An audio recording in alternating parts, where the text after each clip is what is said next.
Jubei. Doctor Who's back, bitches.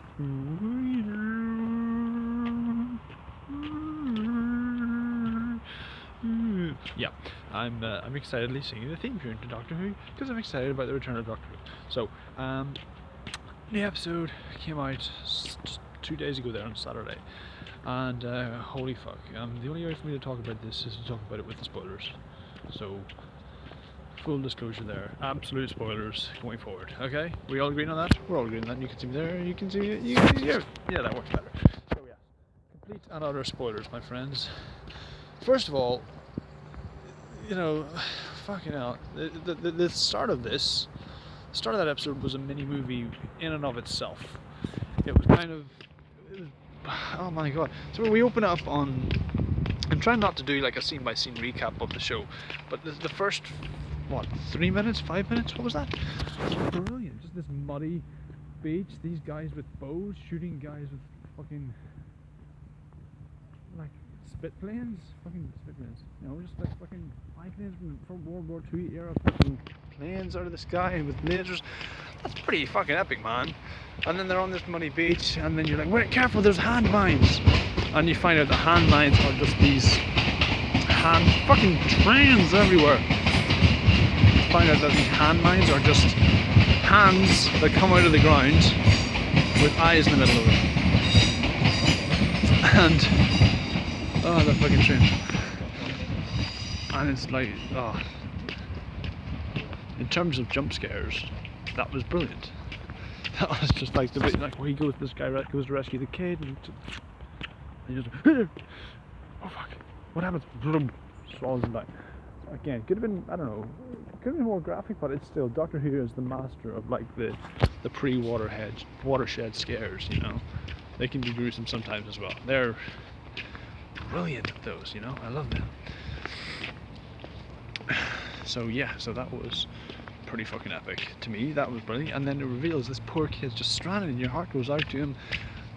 Who should appear? The Doctor. He's there. He's going to rescue. He's going to save the day. You know. It's what he does. He said so many, many times before. I'm the Doctor, and I save people. I save people. You know, traveling, helping out. It's what he does. What? Look at me. Come on. Follow the sound of my voice. What's your name? Davros. Like my heart skipped a beat at that point. And just you see like the expression on his face, and then that's the premise of the episode. Like if you watch the little prequel thing that they did beforehand, which is about and then it just cuts to this guy who's made of snakes, like traveling around all these other planets. Like we got to see the Shadow Proclamation again. That's pretty cool. My girlfriend's like, who's that? I'm like, they're kind of like the police of space in this universe. So just go with it. You know, that was pretty cool. Weird, man, but awesome. But like, he just comes around. And it's like a lot of it is just like, where's the Doctor? Where's the Doctor? Where's the Doctor? And it did kind of get tedious after a while. Ultimately, if they'd cut towards Clara and Missy's meeting a bit sooner, I would have been fine with that. Like he's at that, and again, it was great to see her back. First of all, her, you know, all the planes are frozen. She's like, parlor trick, I got this. It's just time. It's just temporal. It's just a thing she can do with the little gadget she's got. It's fine. It's just her way of saying, getting some attention, and that's grand. But yes, fucking excellent. That excellent little tete-a-tete they have at the table. Oh man, it was so good. Especially like, what, you expect me to turn good? And she just fucking shoots a laser and disintegrates one of the security guys. Shoots another one. She's like, no, I haven't turned good. Just full Scottish. Oh, I love it. Oh, she's just like, no, I haven't turned good. I'm the Doctor's friend. And she's like, no, Clara's like, no, you're not. You're murdering people. You're always trying to kill the world, you know, destroy the world, take over the world, something. You're his enemy. He's like, that's our flirting, bitch. You know, it's so weird. Like, there's a part of the Joker that considers Batman his best friend. That's where those two are at. She's like, listen, our friendship is older than your civilization. You can't even comprehend it. And you just got to go with them on that. You're like, okay, you know, I don't buy it, but I guess you probably know more about it than we would imagine.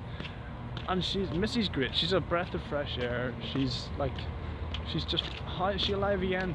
Doesn't necessarily matter. I mean, it seems that the doctor wasn't surprised to see her. Well, not more so than you would think. So it means that he didn't necessarily kill her, which is good because you don't want the doctor to kill anyone. So that was bizarre. The doctor's entrance, playing an electric guitar on top of a tank like a fucking boss in medieval England. Yes, man, yes. Just fucking, yeah, I was like, yes, this is good. And obviously that's definitely Capaldi playing the guitar. It's established that he was in a punk band in the 80s, just like John Constantine. Yes, I support this 100%. That was epic. What else? Let me see. First of all, whenever it cuts back to Davros, whenever they get their reunion, because like Davros, I would have thought, and seemingly the Master thought this as well, that the Master was the arch nemesis. Why would he give a fig about her? Davros gouges out of it. I love it, but it's, you know, it's I can't justify that, but it was he was the furthest thing from my mind because he's such an underused villain. He only ever shows up every 10 years or so, but it's kind of, his presence is always felt because he's the creator of the Daleks.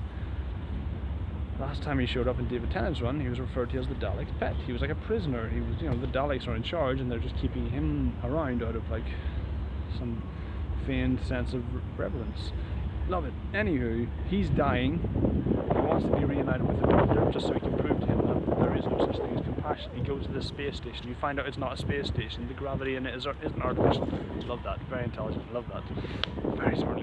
God, it's good. We find out that it's not actually a space station. It's just a building on a planet. The planet turns out to be Scarrow, the home world of the fucking Daleks rather. They get taken prisoner by one of the OG Daleks, man, grey and blue, and they promptly get exterminated. And Davros like shows him clips of all their previous encounters as well. He's like, and including that clip of Tom Baker's doctor going like, if you saw a child in peril and you knew that child would grow up to kill millions, would you still save that child? That's the predicament, and it turns out like that's it. Who would have fucking known? And the question is, you know, the Doctor asks aloud, who created Davros if Davros created the Daleks? And the question, the question that's all over his face in his haunted expression is, maybe he did. Because it's sort of left ambiguous as to whether or not the Doctor did initially save Davros. Did he rescue him, or did he abandon him? Is that what caused this hatred? Is that the last bit of gentility and humanity left this poor kid's heart? Just he hardened to the point where he became so fucking bitter, man. So cold, to the point where he was going to mutilate the rest of his entire race, stick them into mini tanks, and just teach them to exterminate and wipe out anyone that was not a Dalek. Damn, son, is what I'm saying. So yeah, the ramifications of that are amazing. So yeah, I don't like the fact that this ended on a two-parter. That this turned out to be a two-parter. I feel like we waited long enough for Doctor Who to come back to give us to end on a cliffhanger where both Missy and Clara get exterminated is kind of a slap in the face, quite frankly. But I did like the last bit. Just, you know, whenever it cuts back to the kid on the beach, and we find out because it does look like the TARDIS left, and then he turns around again and the Doctor's behind him. He's like, "What are you doing?" "Saving my friend. The only way to know how. Exterminate."